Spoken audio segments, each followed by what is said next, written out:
اللہ سبحانہ وتعالیٰ قرآن میں کہتا ہے الا بذکر اللہ تطمئن القلوب، اگر چاہتے ہو سکون حاصل کرو، اطمینان حاصل کرو، تو اللہ کہتا ہے میرے ذکر کے علاوہ کسی شے میں سکون نہیں ہے، مجھے چھوڑ کے سکون تلاش کرو گے بے سکونی سے مبتلا ہو جاؤ گے، بے سکونی میں مبتلا ہو جاؤ گے۔ عزیزان گرامی، آج پوری دنیا میں چلے جائیے، ہر انسان دوائیں کھا رہا ہے، اور نہ جانے کیسے کیسی ادویات ایجاد کر دی گئی ہیں سکون قلب کے لیے، ذہنی سکون کے لیے، لیکن اللہ سبحانہ وتعالیٰ کہتا ہے کہ نہیں، ذرا ایک مرتبہ مجھے یاد تو کرو، جس دل میں جس ذہن میں میری یاد ہوگی سکون ہی سکون ہوگا، اور جہاں میری یاد نہیں ہوگی وہ سکون سے خالی دل، سکون سے خالی ذہن ہوگا۔ جناب امیر سے سوال کیا گیا کہ مولا آپ کہتے ہیں خدا لا مکان ہے، اس کا کوئی مکان نہیں، کیا اللہ کسی جگہ رہتا ہے؟ مولا نے کہا اچھا اللہ کا بھی کوئی مکان ہے؟ کہا مومن کا دل اللہ کا گھر ہے، کہ کبھی بھی مومن کے دل کو مت توڑنا، تم خانہ خدا کو تباہ کر دو گے،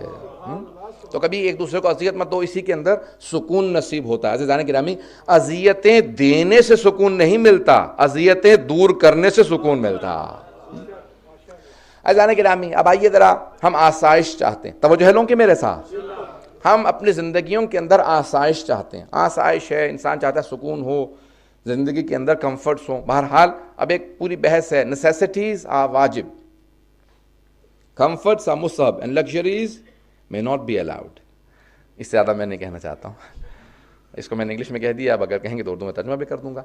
تو عزیزان کرام، زندگی کے اندر انسان کے لیے جو ضروریات ہیں وہ واجب ہیں، اپنی ضروریات کا، حتیٰ آپ حتیٰ جو مختلف اپنی واجبات ادا کرتے ہیں اس سے کسی کی ضروریات کے لیے بھی ادا کر سکتے ہیں۔ ضروریات زندگی سب پہ واجب ہیں، اس کو پورا کرنا، دوسروں کی ضروریات زندگی، حتیٰ اگر ایک گھر کے اندر مثال کے طور پہ کہا جائے کہ ایک ایسے انسان علاقے میں رہتا ہے جہاں ہر گھر کے اندر فریج ہے، کسی کے پاس نہیں ہے، تو اس کی ضروریات زندگی کے اندر آ جاتا ہے۔ اسی طرح سے اور بہت سی چیزیں جو ضروریات زندگی شمار ہو، کچھ چیزیں وہ انسان کی زندگی کو آسودہ کرتی ہیں، انسان کی زندگی کے اندر بحث آسائشیں ایسی ہیں، تو ہر انسان چاہتا ہے کہ وہ کمفرٹس ہوتی ہیں کہ انسان کے پاس یہ چیزیں ہوں تو انسان کی زندگی ذرا پرسکون ہو جائے گی، اور کچھ چیزیں ایسی ہوتی ہیں کہ جن کو لگژری کہا جاتا ہے، جو آسائش سے بالاتر ہیں، یا بہت سے لوگ اسی کو آسائش کہا جاتا ہے، بہت سے لوگ اپنی زبان میں اسی کو آسائش کہتے ہیں، جہاں انسان شاہانہ زندگی بسر کرنا چاہتا ہے، بادشاہوں کی طرح سے رہنا چاہتا ہے، رؤساء کی طرح سے رہنا چاہتا ہے، نوابین کی۔ عزیزان گرامی، بہت سے بادشاہ، بہت سے نواب بھی ایسے رہا کرتے تھے جیسے ان کی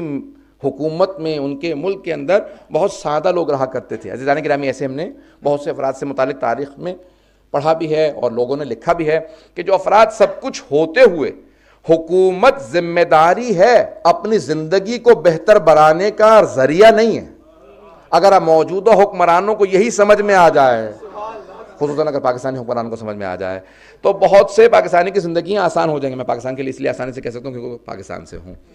عزیزان گرامی، زندگی، اب انسان کے پاس اگر دولت بڑھتی ہے، عہدہ منصب بڑھ جاتا ہے، انسان کا عہدہ یا پوزیشن بڑھ جاتی ہے، تو انسان کا یہ عہدہ، یہ دولت انسان کی زندگی کو بہتر بنانے کے لیے نہیں آیا، بلکہ دوسروں کی زندگیوں کو بہتر بنانے کے لیے آیا۔ اللہ نے دولت اس لیے دی ہے کہ دوسروں کی زندگیوں کو بہتر بنائے۔ عزیزان گرامی، اگر اللہ دولت عطا کرتا ہے تو وہ یہ چاہتا ہے کہ انسان دوسروں کا زیادہ خیال رکھے، دوسروں کے زیادہ کام آئے۔ امام حسن مجتبی علیہ السلام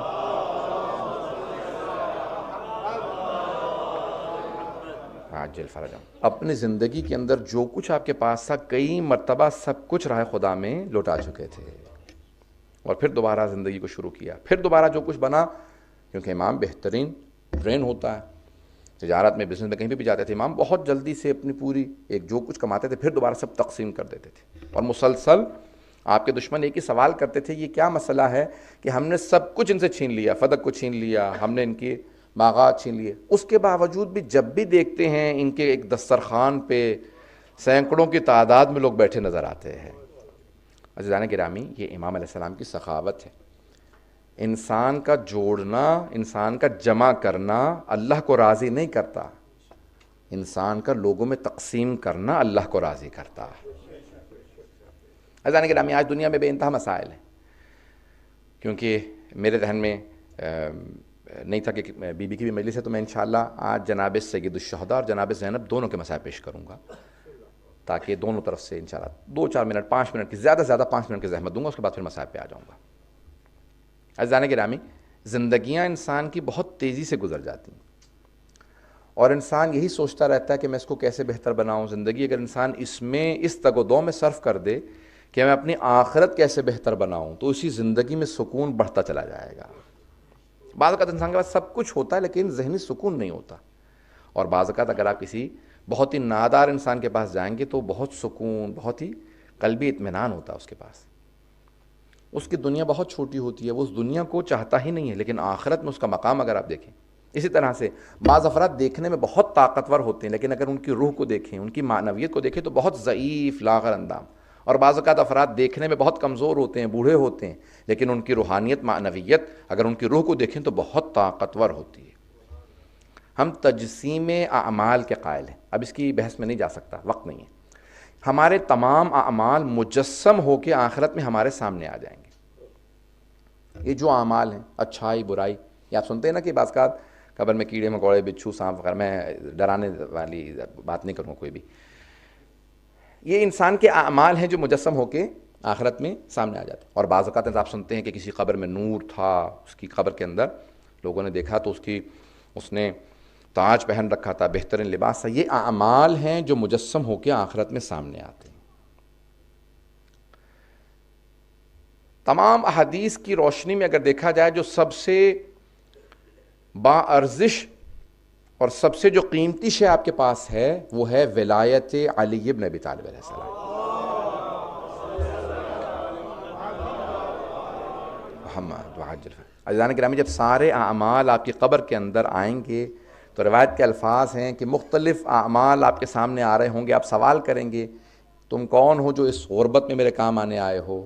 تو سارے اعمال بتانا شروع کریں گے. کوئی عمل کہے گا میں نماز ہوں, کوئی کہے گا میں تیرے خمس و صدقات و خیرات, زکوٰۃ, یہ سارے جو تم نے اپنے راہ خدا میں دیے, کرتے کرتے روزے, زیارات, سب آئیں گے. کہے گا کہ بہت تمہاری جو روشنی ہے بہت مدھم ہے, میری قبر منور نہیں ہو. اچانک اس کے سرہانے سے ایک نور ایسا آئے گا, پوری قبر منور ہو جائے گی. بہت پریشان ہو کے سوال کرے گا, جب سارے اعمال آ گئے قبر میں نور نہیں آیا, یہ نور کون سا نور ہے جس سے پوری قبر منور ہو گئی؟ وہ نور خود سے کہے گا میں ولایت علی ہوں.